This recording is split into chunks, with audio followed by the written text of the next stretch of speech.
Welcome to Improving Sales Performance, a podcast highlighting tips and insights aimed at helping sales organizations realize and maybe even exceed their goals. Here, we chat with thought leaders, experts, and gurus who have years of sales experience from a wide range of industries. I'm your host, Matt Sunshine, CEO at the Center for Sales Strategy, a sales performance consulting company.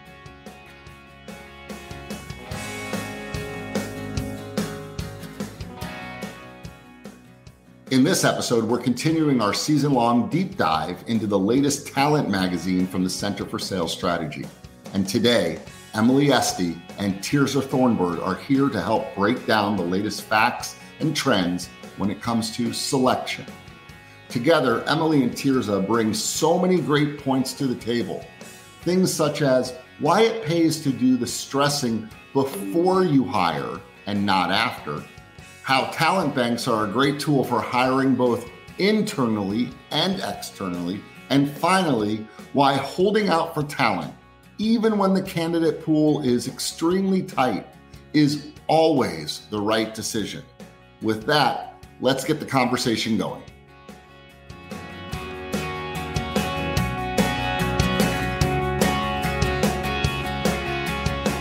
All right, so what are some of the biggest trends when it comes to selection? Are there any major areas of focus that you're passionate about that you can speak to? Tirza, coming to you first on that one.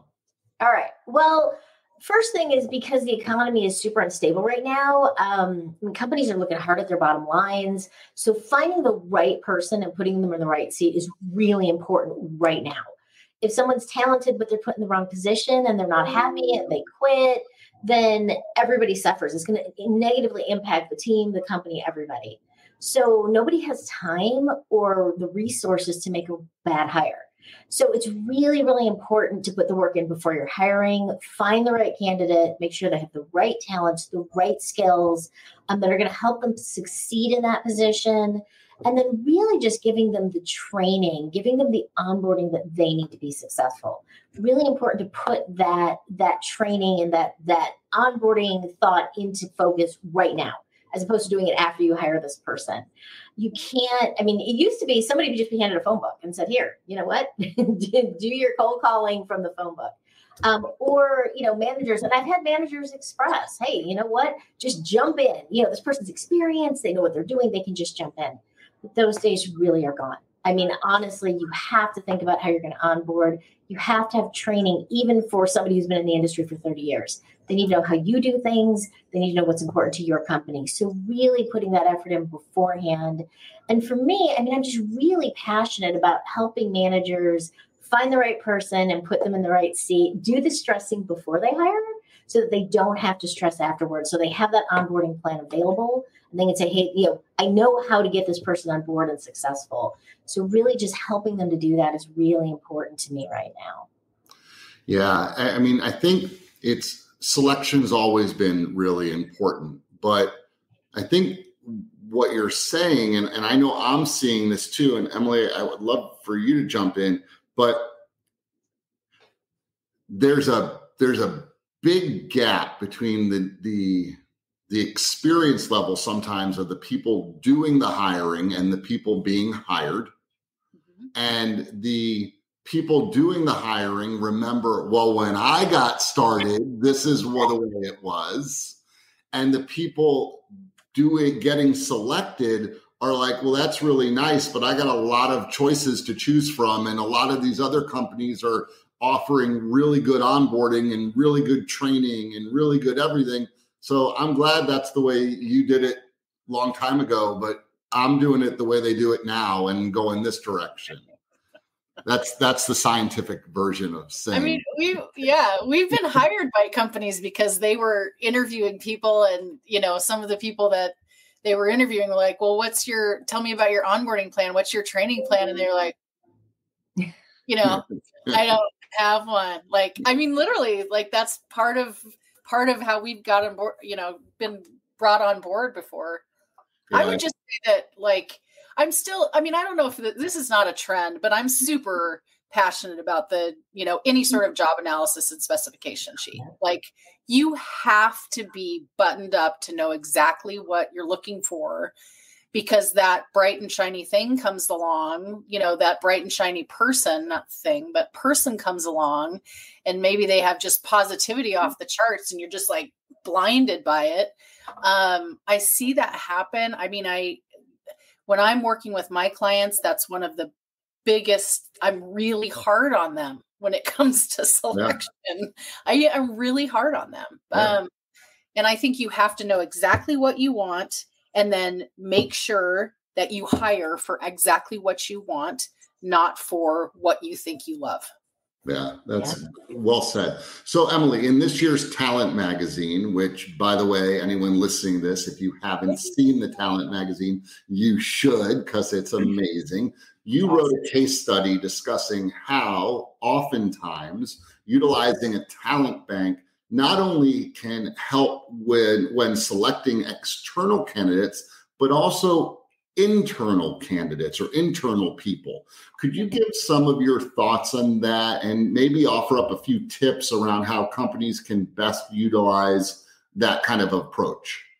Well, my thought is that I don't think companies do that enough. Usually there's very few leadership positions, and there's a lot of like sales positions, in our case, a lot of sales positions and not very many leadership positions. So I think sometimes leaders it's not even on their radar, because they're like, oh, there's a whole succession thing that's going to happen here. And, I don't know if any of these people are going to do it. The other thing that's really important to remember is a lot of times, in this case that I wrote about, this person was a salesperson who then got promoted to a manager. And again, that doesn't happen that often internally because we don't have the positions available. But I think the most important thing is that you have to keep your eyes open, because even if you're not developing a leader for your organization, you might be developing a leader for somewhere else down the road. So be mindful of those people who are going above and beyond, who are jumping at more opportunities to take on more, and consider your role as being a developer of people. Like, that's really what we want to be thinking about. How are you contributing to the growth of your team? You're going to see some internal candidates pop from that. And I think it's really awesome when you have a known person. We also have to remember, not all salespeople are great managers, right? Like, we know that for sure. And just because they've been there the longest doesn't mean they should be the manager. But there are those special people who can be both great salespeople and great managers. And it's important to just really keep your eyes open and give those people opportunities. Yeah, well said. And I really like the way you focused and spent a few seconds talking about the fact that we're people developers first and foremost. That's what we should be doing. I mean, and you're right. Sometimes we don't have in our own company the opportunity to give a position to someone, but that doesn't mean that person still shouldn't get that position.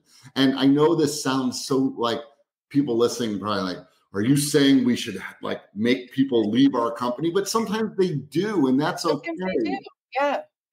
But I mean, if you're that person okay, great. So you're that person that develops people and maybe they go someplace else, but how do they feel about you for the rest of their life? Right. And what kind of good branding are you going to get from that particular person? Like, they're going to spread that reputation all over the place. So, I mean, what? They either good things happen when you do the right thing, exactly. Right? Good 100%. Things happen when you do the right thing. Yes. So let me throw this out there. This question's for either one of you. The gig economy. We've heard a lot about the gig economy over the last couple of years. It has brought about new challenges in terms of selecting and evaluating freelancers and contract workers. Are there any unique considerations that should be that companies should have in mind when hiring in this context?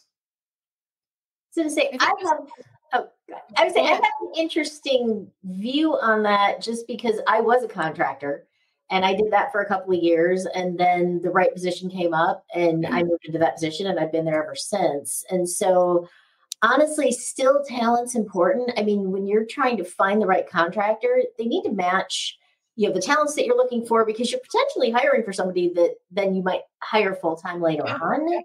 So you don't just want to hire thinking, they'll be here for a little bit of time and then we don't have to worry about them. And then the other thing is you also want to think about your team's culture. Yes, maybe they're a temp worker or maybe they won't be in the office all the time, but nonetheless, a single person who doesn't fit on the team can really wreck your team if you hire badly. So you want to make sure your contractor aligns with the culture you've built. Are they going to be honest? Are they going to be, fit in well with your team, even if they're not working with the team full time? You might want to take the temperature of your team, make sure that your full-time workers are not worried that they're going to be replaced by contractors. Because that's the other big concern right now is my job in jeopardy because they're hiring part-time people or they're hiring contractors. Are they going to, lose me? So people are worried about the economy. You want to make sure that the team knows, hey, you guys are good. We're just bringing on somebody who's going to help out, and then make sure that person fits in on the team as well. Yeah, I love all that. The only thing I would say is I think demonstrations of work are important, right? Like, is there a portfolio? Is there, if you're hiring somebody to, freelance video or freelance editing or whatever, we need to know that they can do that job because we don't have the opportunity to train those. Right. That's part of the reason why you hire contractors. So I think demonstrations of work is the only thing I'd add to what Tirza said. Yeah. And I just want to double click, Tirza, on something you said about the culture. So companies should have core values. I know we have core values: equality, integrity, and responsiveness. And whether you're a contractor, a freelancer, full-time employee, a part-time employee, our core values don't change for you. It's still quality, integrity, and responsiveness. So if someone comes on for us as a contractor, that doesn't mean that they don't have to participate in that. That still is there. Right. And that's one of the reasons why you have core values, right?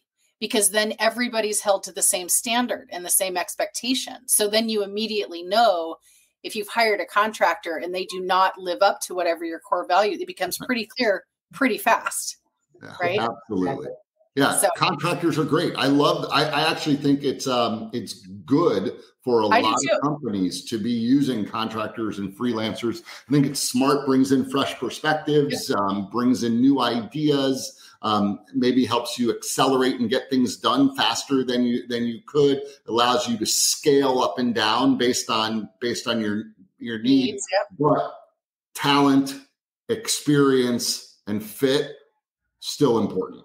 Yep, exactly. All right, Tirza, this one's coming at you because you had an article in the Talent magazine where you talked about the 90-day quitting trend and how to overcome it, which what a provocative headline that is. I know everyone's like, what does she mean? So why is it that so many new employees walk away around the 3-month mark? And how can companies best ensure that they aren't fueling this trend?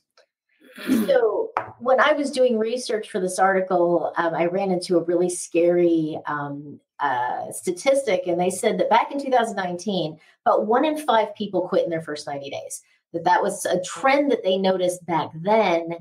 2022, it's up to almost 1 in 3, which is kind of terrifying because, suddenly you're hiring somebody, you're putting this effort into training them, and a lot of managers, they really do a great job. They're really good at onboarding. They're really good at training. The person stays for approximately 90 to 120 days and then quits. The main reason in sales that we've seen is, quite frankly, prospecting and cold calling. They hate it. And it happens. New hires think, oh, it's going to be easy. I mean, how hard can it be? And then they actually get into it. They're like, wow, this is hard. I don't like it. So they quit. Experienced sellers too. This is not just limited to new sellers, people who are new to sales. It is experienced sellers. They've been in the industry 20, 30 years, but they didn't have to do the cold calling. They didn't have to do the prospecting at their previous job. Nowadays, I haven't run into a manager in the last probably 2.5, 3 years that said, we just give them a big list and they don't have to cold call. Everybody has to cold call. A lot of experienced sellers quit their old jobs because their manager said, hey, guess what? You have to cold call now. And they go to a new job thinking, well, this is going to be better, and it's not. And so they're quitting too. So really, really important. The best thing that you can do is make sure that that cold calling expectation is really clear. I mean, quite honestly, if it's not blatantly clear to your new hire, you haven't done your job. Couple of things that you can do. Emily, you mentioned that job analysis and spec sheet, super important. Define what the role is going to require. What talents does this person need? What experience do they need? What are your must-haves? I talk to a lot of managers who get blinded by the shine. Somebody has an awesome personality, like we love them, we want to make them ours. But they ignore the fact that this person does not have their new business development talents. So it's really important. What are my must-haves before I meet the person? And before I even look at their assessment, what are my must-have talents? What can I not live without? Then you can create your job posting, and you want to make sure you're fishing with the right bait. I'm looking for a hunter. And so therefore, this is the language that I'm going to use to make sure that person is excited, they're competitive, they're a hard worker. You want to make sure that, that job posting is fitted for the right type of candidate. Also, your internal referrals. Reach out to the person who has that experience, who is that hunter, or who is that person who's great at developing relationships. And who do you know? Is there somebody in your professional network? Is there somebody in your personal network that resonates with them? If they say, I was thinking about it, so-and-so, they'd be great at this job. Awesome. I want their contact information. I want to reach out to them. Really important to make sure that you're looking for the right candidates, and then that you give them that assessment so they know, so that hey, they've got those talents, or, they should have been great, but those talents are just not really there. I'm a little concerned.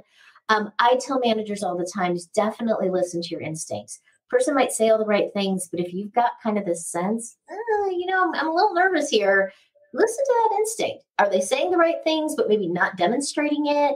Make sure that this person is going to be good for this job. Definitely try and get feedback before you hire. What do their talents look like? How are they going to work together? How are they going to fight against each other? And then again, really important to think about, how are you going to make sure, first of all, that the cold calling, the prospecting expectation is crystal clear. And then also, can you have them demonstrate that? I'm a huge fan of having them bring in a prospect list. Hey, here's 100 people that I can call on in my first couple weeks on the job. Great. Let's look at that. Hey, some of them are, being called on by other people. Some of them do not meet the qualifications that we need. They're going to see that list dwindle, and that's going to be a real life. Oh, hey, it's not as easy as I thought it was. What is this going to look like? Okay, who would be other people that you would call on? Because your list of 100 people just dropped down to 50. Yeah. That's the real life. This is what it's going to be like. There are a lot of different ways that you can kind of audition that job, but definitely doing that so that they understand what cold calling is going to be like in real life. So they don't get on the job, you put that training in, and then they quit at 90 or 120 days. Yeah, I think that's great. And the more experience that you have with that, the better. I want to use that, your answer, to talk a little bit more about referrals. And Emily, let me come to you on this one. Employee referrals has been proven to be a very effective way. In fact, our research would say it's the most effective way over the years to find quality candidates. In your experience or your expertise, how can organizations optimize their employee referral program to help them make those smart hires and get more in the pipeline, bring more to the talent bank? Anything you're seeing out there right now? Well, first of all, I have to say that that's how I got my job at CSS, was from an employee referral. And I think that's how we do a lot of those hires. Yeah. So the first thing I have to say about this is your employees will refer candidates to a company they love working for, first and foremost. So if your culture isn't in check, you probably need to look at that. If you are asking for employee referrals and you're getting a lot of blank stares, then that's probably your first sign that maybe the culture needs a little reshaping. But beyond that, I think, and even with that, sometimes you're likely probably going to have a smaller group of people who will really do this for you. It's probably not going to be everybody. I mean, we know some people are just better at recruiting than others, right? Like we know that. It's a talent that we look at. So I think one of the best things to do is maybe you have a referral team. Maybe you get those people together and they either compete with each other for the most referrals, or they as a group are the referral team and they're always actively looking for people out there. You could always give them an incentive, pay a referral bonus. That's something that people do often. But the other thing too is making sure that your team, if you even have a referral team, or that your team gets the opportunity to hire people that they want to work with. So that, I think that is really important. And in our company, we ask often, like, who do you know? Who do you know? Who do you know? And we kind of never stop asking that. So that continues to make people really think about it. Set aside like thoughts about referrals, like who do you know? We're going to give you 15 minutes in this sales meeting to think about who you know. Give them time to do it. Just a few. Yeah. Reminds me a lot of the nominator process. 100%. Right? Not who do you know that's looking for a job? Who do you know that is really good at this? Yes. Yep. The other thing I'll say about this, and this came up in a talent focused management workshop recently, TFM.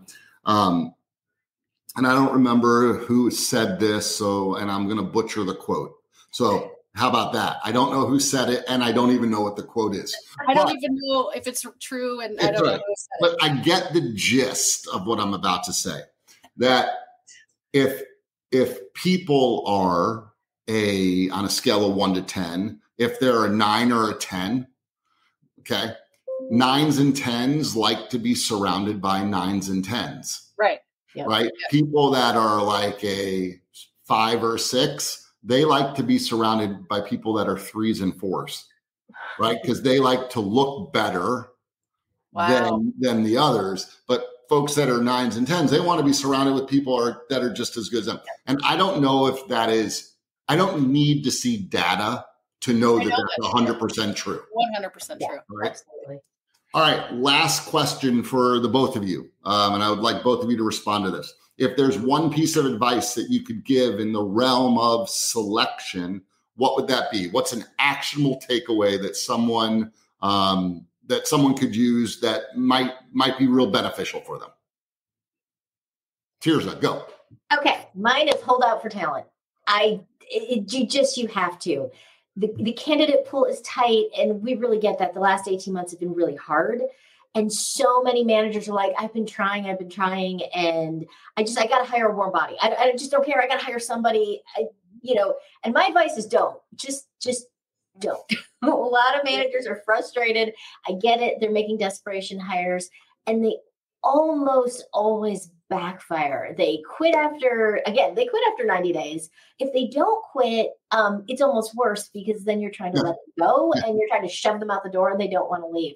So my best advice, hold out for talent, create your must-have list, create that job posting, and just make the right hire. Don't make desperation hires, because it's the worst thing you can do right now. Emily? Mine is don't be in a hurry. So there you go. Tirza and I are exactly on the same page. Coming at it from just a little bit of a different angle, though.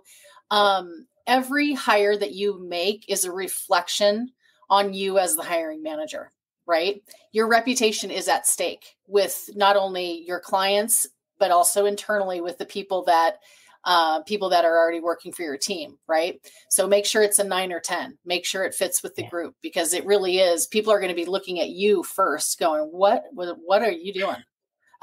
So that's, whenever I'm talking with managers, I'm always like, if you hire this person, how's that going to reflect on you? Yeah, it sends a message to everyone else.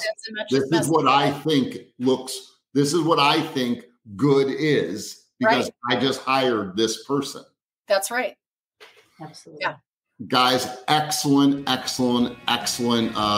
information today. Thank you so much for sharing. Everyone listening, thank you so much for joining us. We really appreciate that. If you want to reach out and connect with either Tirza or Emily, we'll have their LinkedIn, the links to their LinkedIn in the show notes. So please do that. And we look forward to talking to you again on another episode of the Improving Sales Performance podcast. See you later. Awesome. Thanks, Matt. Bye. Thanks, Matt. This has been Improving Sales Performance. Thanks for listening. If you like what you heard, join us every week by clicking the subscribe button. For more on the topics covered in the show, visit our website, thecenterforsalesstrategy.com. There you can find helpful resources and content aimed at improving your sales performance.